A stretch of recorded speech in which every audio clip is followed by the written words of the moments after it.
Hello everyone. इस video में हम देखने वाले हैं moment of inertia of a hollow sphere. ठीक है ना, अबाउट दिस एक्सिस। ठीक है ना। अच्छा, इसके लिए पहले मैं आपको एक छोटा सा रिजल्ट बता दूं जो हमने जो है पिछली वीडियो में किया था। हमने एक रिंग ली थी, प्लेनर रिंग है थी, एम मास आर रेडियस। तो उसका इस एक्सिस के अबाउट, जो कि रिंग प्लेनर है आपकी स्क्रीन में, और एक्सिस जो है परपेंडिकुलर स्क्रीन के बाहर आ रहा है, उसकी वजह से मोमेंट ऑफ इनर्शिया जो होता है वो होता है एम आर स्क्वायर। ठीक है ना। तो ये रिजल्ट बहुत ज़रूरी है, याद होना चाहिए। इसको यूज़ करते हुए हम इसको कैलकुलेट करेंगे। अब ये जो एक 3D फिगर है, और ये जो आपका हॉलोस्फीयर और ये जो आपकी एक्सिस है ये स्क्रीन में है। ठीक है। तो उसके about moment of inertia calculate करना है। ठीक है, कैसे करेंगे देखते हैं।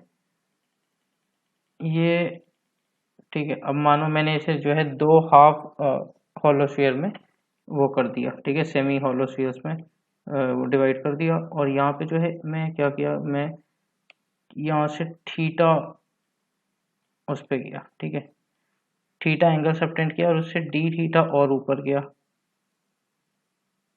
ठीक है, ये क्या है आपका डी थीटा।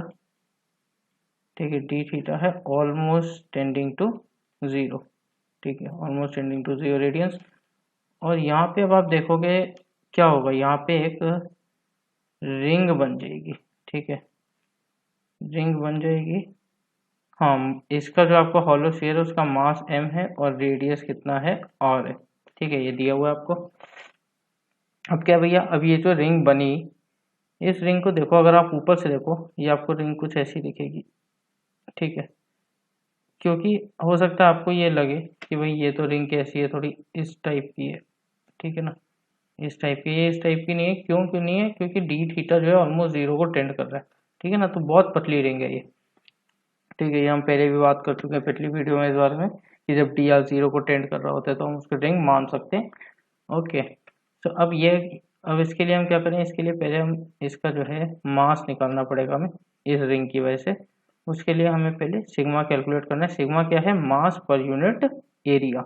इस हॉलो स्फीयर का total mass m upon area कितना हो जाएगा, 4 पाई आर स्क्वायर। ठीक है, इसका मास कैसे कैलकुलेट होगा इस रिंग का, इस रिंग का मास होगा, मास पर यूनिट एरिया निकाल लिया, क्योंकि मास तो यूनिफॉर्मली डिस्ट्रीब्यूटेड है, हमने एज्यूम किया, into area of this ring.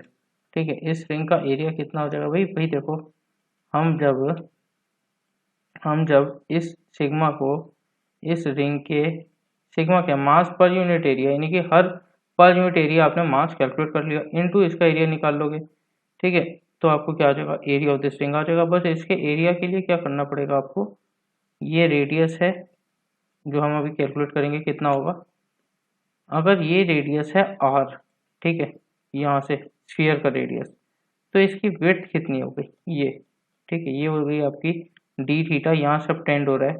ठीक है, तो ये हो गया आपका आर डी थीटा, सिंपल आपने पढ़ा ही होगा।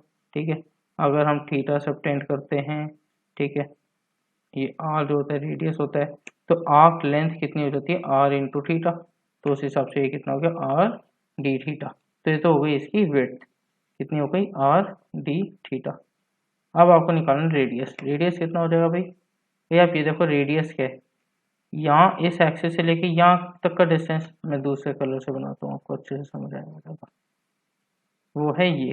ठीक है, तो अगर उसको आप यहाँ पे देखें तो वो क्या हो जाएगा, ये डिस्टेंस। ठीक है, इतना, तो वो क्या हो जाएगा, ये आर है, थीटा एंगल सबटेंड हो रहा है, तो हो गया आपका r into cos theta. Okay, तो आर कॉस थीटा कितना हो गया, इसका रेडियस हो गया आर कॉस थीटा। तो सर्कमफ्रेंस कितना हो गया, 2 pi r cos theta. Okay, 2 pi r cos theta, this is cos theta. Okay, तो अगर मैं इसको फ्लैट कर लूँ, खोल लूँ पूरा, तो ये कुछ ऐसा बनेगा जिसकी ये लेंथ है 2 pi are into cos theta, और विड्थ है जिसकी आर डी थीटा। तो इसका एरिया कितना हो जाएगा भाई, इसका एरिया हो गया 2 pi, it is two 2 pi into r square cos theta d theta. Okay, तो इसका एरिया निकाल लिया।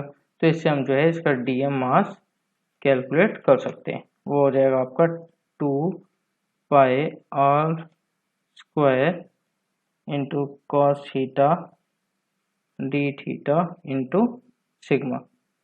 ओके, सिग्मा को खोल के लिख लो, चलो m upon 4 pi all square.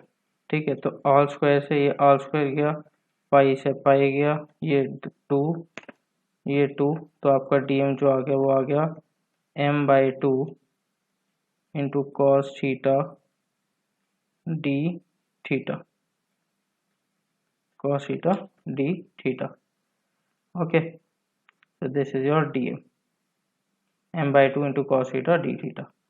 अब इसके बाद क्या निकालना है आपको? मोमेंट ऑफ इनर्शिया इस रिंग का। इस पतली सी रिंग की वजह से जो छोटा सा मोमेंट ऑफ इनर्शिया आया वो कितना आ गया? रिंग का रिजल्ट यूज करते हुए रिंग का कितना था? m, जिसका इसका मास m है तो m, और रेडियस आ रहा तो mr²। तो इसका मास तो dm है, यानी कि dm, और रेडियस कितना है इसका? रेडियस है इसका r cos थीटा, तो r cos थीटा का स्क्वायर। ठीक है, r cos थीटा का स्क्वायर। तो वो हो गया आपका dm क्या है? m/2 इंटू r स्क्वायर, ठीक है, into cos cube theta into d theta. इसका इंटीग्रल क्या हो जाएगा आपका? I total moment of inertia limit देखो, जब आप 0 पे होगे तो आपकी रिंग क्या बनेगी? ये, ठीक है ना, इसके आसपास। 0 से जब आप π/2 तक जाओगे तो ऊपर वाला हाफ पूरा कवर हो जाएगा आपका, ठीक है ना, ऊपर वाला हाफ पूरा कवर हो जाएगा, यानी कि -π/2 से 0 जाने पे क्या होगा? नीचे वाला हाफ कवर हो जाएगा, ठीक है ना। तो इसका मतलब अगर मैं -π/2 से π/2 तक जाता हूँ तो मेरा पूरा स्फीयर जो है वो कवर अप हो जाएगा। तो लिमिट क्या डालेगी? -π/2 से π/2। अब ये तो इंटीग्रल सॉल्व करना है, वो आप कर सकते हैं, हालांकि थोड़ा बहुत मैं बताया तो कैसे हो जाएगा। ठीक है, mr²/2 इंटू, ये तो आपको पता है कि इवन फंक्शन है, इसको आप ऐसे भी लिख सकते हो चाहो तो, 2 इंटू 0 से π/2 into cos theta into cos theta d theta. ठीक है, इसको cos cube theta, cos cube theta d theta, इसको cos क्यूब थीटा को आप ऐसे लिख लेना 1 - sin square theta into cos theta d theta. sin theta को t मान लो, cos theta d theta d t हो गया। क्या किया मैं? sin थीटा को t ले लिया, ठीक है, तो cos थीटा, ठीक है, cos थीटा डी थीटा क्या हो गया आपका? D T. ठीक है, लिमिट्स क्या हो जाएगी? अगर sin थीटा 0 से π/2 जा रहा है तो आपका t कहाँ से कहाँ जाएगा? 0 to 1 जाएगा। ठीक है, ये लिमिट ले लेना, ये लिमिट ले लोगे जब ऐसे हो जाएगा। ठीक है, 0 से 1, आप चेक कर लेना खुद सॉल्व करके, बड़ा सिंपल इंटीग्रल है, t² dt। ठीक है, और इंटू 2। ठीक है, इसका आंसर जो है आपका आ जाएगा, आई कैसा आना चाहिए? 4/3 आना चाहिए। ठीक है, तो आपका फाइनल रिजल्ट बनेगा 2/3 into mr²। Again important result आपको याद होना चाहिए 100%। Thank you everyone. अगली वीडियो में देखते हैं सॉलिड स्फीयर का कैसे कैलकुलेट करेंगे, बट आप सॉलिड स्फीयर का कैलकुलेट नहीं कर सकते अनटिल अनलेस आपको जो है होलो स्फीयर का रिजल्ट याद ना हो। Okay, so thank you.